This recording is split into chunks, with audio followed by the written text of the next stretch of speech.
खेळाडूंची आधुनिक तंत्रज्ञानात्मक शिक्षणातून तयारी करून घेण्याच्या उद्देशातून कबड्डी राउज अकॅडमीमध्ये भारतीय खेल प्राधिकरणाकडून खेलो इंडियाच्या केंद्राला मंजुरी मिळाली आहे।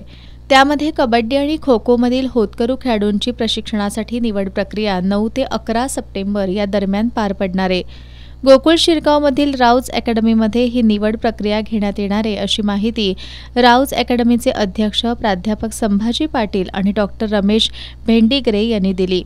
9 ते 12 आणि 12 ते 18 अशा 2 वयोगटांमध्ये मुलामुलींची प्रशिक्षणासाठी निवड करण्यात येणार आहे। यासाठी ऑनलाईन प्रक्रिया सुरू करण्यात आली असून निवड चाचणीवेळी थेट येणाऱ्या खेळाडूंनाही संधी देण्यात येणार आहे। या खेळाडूंची क्रीडांगणावरील कौशल्य, उंची, वजन, लवचिकता अशा विविध चाचण्यांतून त्यांची क्षमता पाहिली जाणार आहे। पत्रकार बैठकीला आंतरराष्ट्रीय खेळाडू उमा भोसले भेंडीगिरे, राज्य कबड्डी संघटनेचे कार्यकारिणी सदस्य प्राध्यापक अण्णासाहेब गावडे, सयाजी पाटील, अजित पाटील, शंकर पोवार, प्राध्यापक चंद्रशेखर शहा, संदीप लवटे, कुबेर पाटील, नामदेव गावडे आदी उपस्थित होते।